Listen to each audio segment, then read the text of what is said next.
Okay, सो दो चीजें हो सकती हैं, या तो तुम्हारा चैनल मोनेटाइज्ड है एंड तुम उस पर गूगल एडसेंस से अर्निंग शुरू कर चुके हो, या तो तुम्हारा चैनल अभी मोनेटाइज हुआ ही नहीं है। दोनों ही केसेस में अगर तुम कुछ सिंपल मिस्टेक्स करते हो तो या तो अभी अर्निंग बहुत कम होगी या फ्यूचर में चैनल मोनेटाइज होने के बाद तुम ना के बराबर अर्न कर पाओगे। पर क्यों? यही तो आज की वीडियो का टॉपिक है, earn more money from YouTube even with less views.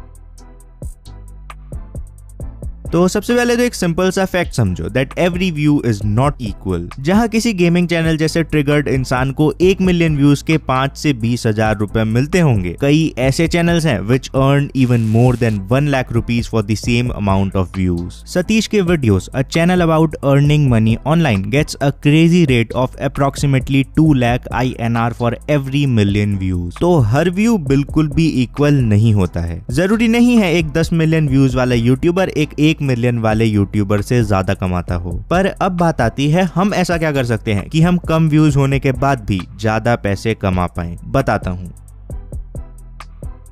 तो YouTube से कम व्यूज होने के बाद भी ज्यादा पैसे कमाने के लिए हम दो काम कर सकते हैं। पहला तो ऑफ कोर्स होगा थिंग्स लाइक स्पॉन्सर्स, में भी तुम अपना खुद का प्रोडक्ट बनाकर सेल करो या एफिलिएट मार्केटिंग और समथिंग एल्स। बट इस वीडियो में हम सबसे बेसिक इनकम सोर्स की बात करेंगे जिससे मोनेटाइज होने के बाद ऑलमोस्ट हर कोई पैसे कमाता है, गूगल एडसेंस। बस फर्क इतना है कि कोई सेम व्यूज के कुछ हजार रुपए कमा पाता है तो कुछ लोग कई लाख रुपए कमा पाते हैं। सवाल ये है, तुम कम व्यूज होने के बाद भी लाख रुपए कैसे कमा सकते हो? Straight to strategy number 1, upload less to earn more money.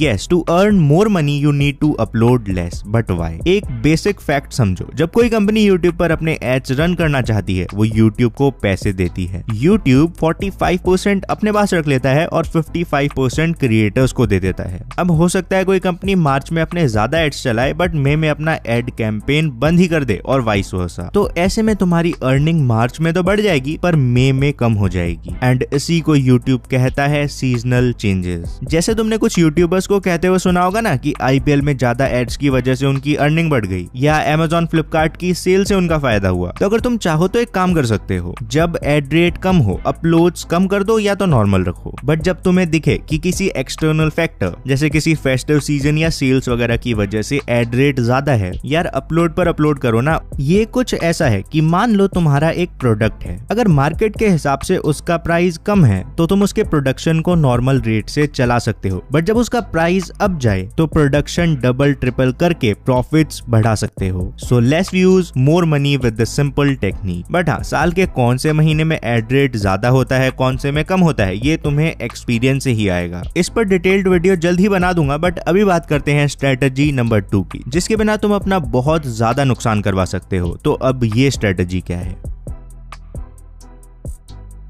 तो जैसा कि मैंने तुम्हें बताया, तुम YouTube से कितना अर्न कर पाओगे ये सिर्फ व्यूज पर नहीं, तुम्हारे एड रेट पर डिपेंड करता है। RPM यानी तुम्हें 1000 व्यूज के कितने पैसे मिलते हैं डिसाइड करेगा how much you earn from YouTube। And इसको ध्यान से सुनो, अगर तुम सही नीश पकड़ते हो तो तुम्हें सिर्फ 1 मिलियन व्यूज के 20 लाख रुपए तक मिल सकते हैं। लेकिन अगर तुम गलत नीश पकड़ते हो तो भाई 1 मिलियन के 20 लाख रुपए तो छोड़ो, 20,000 रुपए भी भूल जाओ। People get as low as 4 to 6,000 rupees for a million views. तो अब बात आती है तुम कैसे अपना RPM बढ़ाकर लैक्स में जा सकते हो। Note down factor number 1, category और नीश ऑफ योर YouTube चैनल। तो जैसे कि मैंने तुम्हें बताया था, लोग YouTube पर एड्स लगवाने के लिए उसे पैसे देते हैं जिसमें से कि 55% क्रिएटर्स को मिलता है। ऐसे में तुम्हारा एड रेट डिपेंड करता है कि वो कंपनी किस कैटेगरी में कितना पैसा लगाने के लिए रेडी है। अगर कोई किड्स चैनल है तो उस पर कंपैरेटिवली एड रेट कम होगा। बट अगर कोई फाइनेंस से रिलेटेड चैनल है, कोई प्रॉपर्टी से रिलेटेड चैनल है, चांसेस आर इनका एड रेट काफी ज्यादा होने वाला है। और मैं तुम्हें एक मजे की बात बताऊं, जिन वीडियोस में लोग तुम्हें बताते हैं how to earn money, actual में ऐसी ही वीडियोस का RPM काफी हाई होता है। पर क्यों? सिंपल यार, ऐसी वीडियोस पर काफी सारे और हाई वैल्यू एड्स चलते हैं। People are selling their courses, products etcetera, and in cases में उनका प्रॉफिट काफी ज्यादा होता है तो वो पैसे एड्स पर लगाने से भी नहीं हिचकते हैं। तो सबसे पहली चीज तो यही है कि तुम्हें 1 मिलियन व्यूज के 5,000 रुपए मिलेंगे या 5 लाख, ये डिपेंड करता है कि तुम्हारे चैनल की नीश कौन सी है। जनरली गेमिंग और न्यूज चैनल्स को मिलियन व्यूज के 5,000 से 15,000 रुपए तक मिल सकते हैं। कमेंट्री या रोस्ट चैनल्स का हाल भी यही है। इसके बाद व्लॉगिंग कैटेगरी का आरपीएम इससे थोड़ा ऊपर आ जाता है and then videos like mine जो यूट्यूब रिलेटेड वीडियोस होती हैं, इनका रेट भी 25,000 से लेकर 40,000 के बीच में घूमते रहता है। ऑल्दो कुछ वीडियोस जैसे कि गूगल एड्स के बारे में, एफिलिएट मार्केटिंग या earning related videos earn even 2x और 4x ऑफ दिस अमाउंट। कुछ वीडियोस इवन इससे कम भी कमा सकती हैं। तो it depends a lot on your genre, but genre से भी ज्यादा it depends on another factor, topic of your video. अगर तुम्हारे चैनल की नीश फाइनेंस है एंड तुम उस पर बीच में गेमिंग वीडियोस डाल दो, तो इसका मतलब ये नहीं है कि क्योंकि तुम्हारी नीश फाइनेंस थी तुम्हें गेमिंग पर भी रेट हाई मिलेगा। I don't know, may be थोड़ा बहुत फर्क पड़ सकता है, but mainly it depends on the video topic. Gaming video है तो उस पर रेट कम ही होगा। अरे एल्ग्रो अजीब है, तू थोड़ी देर पहले तो तू कह रहा था कि 1 मिलियन व्यूज के 20 लाख रुपए तक मिल सकते हैं। इतना हाई आरपीएम कहाँ आता है यार। ओके, सो मैंने उतना कोई रिसर्च वगैरह तो नहीं करी कि एग्जैक्ट आरपीएम दिखाना यूट्यूब की कम्युनिटी गाइडलाइंस के खिलाफ है या नहीं, तो ऐसा करके मैं कोई रिस्क नहीं ले रहा हूँ। लेकिन अपने एक्सपीरियंस और रिसर्च से what I can tell you is, अगर तुम्हें इंडिया में सेम व्यूज के 100 रुपए मिल रहे हैं, यूएसए में you can get as high as 2,000 rupees for the same type of content. India और यूएसए के आरपीएम में सेम कॉन्टेंट होने पर 10 से 20 गुना तक का फर्क आ सकता है। बट अब बात आती है, क्या तुम भी यूएसए के आरपीएम का फायदा उठा सकते हो? Yes, it is possible. अगर तुम्हारे व्यूज यूएसए से आते हैं तो तुम्हें सेम व्यूज के ज्यादा पैसे मिलेंगे। बट प्रॉब्लम ये है कि यूएसए की ऑडियंस को टारगेट कैसे करें। डिटेल में वीडियो कभी और बनाऊंगा, but in short it's very simple. पहला तो ऑब्वियसली वीडियो की लैंग्वेज इंग्लिश होनी चाहिए, तभी तो यूएस के लोग तुम्हारी वीडियोस को समझ पाएंगे। एंड इसके बाद जो तुम वीडियो टॉपिक्स चूज करते हो वो यूएसए के अकॉर्डिंग चूज करो। फॉर एग्जाम्पल, मेरे दूसरे चैनल दी कंट्राइवर की टारगेट ऑडियंस इन कंट्रीज से है, तो 1 it is 100% in English, and 2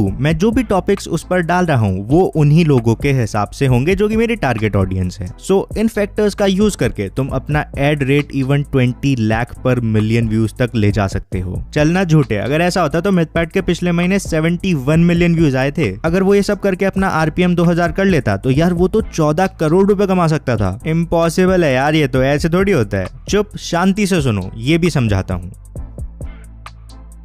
तो हाइपोथेटिकली हाँ, अगर मिथपैट इन्वेस्टिंग, फाइनेंस या प्रॉपर्टी से रिलेटेड वीडियोस बना रहा होता एंड वो भी for the US audience, 71 million views के साथ ही would literally be earning crores. Graham Stephan नाम से एक यूएस का चैनल है जो कि फाइनेंस से रिलेटेड वीडियोस बनाता है and yes he does earn more than $1 crore per month, not even joking. But अगर ऐसा है तो मिथपैट अपनी लैंग्वेज और नीश चेंज क्यों नहीं करता है? इसके लिए तुम्हें एक सिंपल सी चीज समझनी पड़ेगी। फाइनेंस या अर्निंग रिलेटेड वीडियोस, इन सब में एड रेट तो हाई होता है, बट भाई इनकी ऑडियंस लिमिटेड है। अब मैं एल्ग्रो पर कितना ही अच्छा कंटेंट बना लूं, मैं चाहे कितना ही हाई सीटीआर या वॉच टाइम ले आऊं, मैं ये तो नहीं सोच सकता ना हर वीडियो 10 मिलियन पार करेगी, बिकॉज इस पर्टिकुलर कंटेंट की ऑडियंस ही इतनी है। वहीं जॉनरा जैसे एंटरटेनमेंट, रोस्ट या न्यूज, इनमें एड रेट बेशक कम हो लेकिन इनकी ऑडियंस काफी ज्यादा है। ऐसे में ये दोनों फैक्टर्स एक दूसरे को कैंसिल कर देते हैं। अब आरपीएम के बारे में तो मैंने तुम्हें बता दिया, बट अर्निंग बढ़ाने का एक और सिंपल तरीका है, अपने व्यूज बढ़ा लो। अब व्यूज बढ़ाना चाहते हो तो लेफ्ट वाली प्लेलिस्ट देख लो। बाकी व्यूज आते हैं बट सब्सक्राइबर्स नहीं बढ़ते तो राइट वाली प्लेलिस्ट बेस्ट रहेगी। अब जाओ, लग जाओ अपने काम में।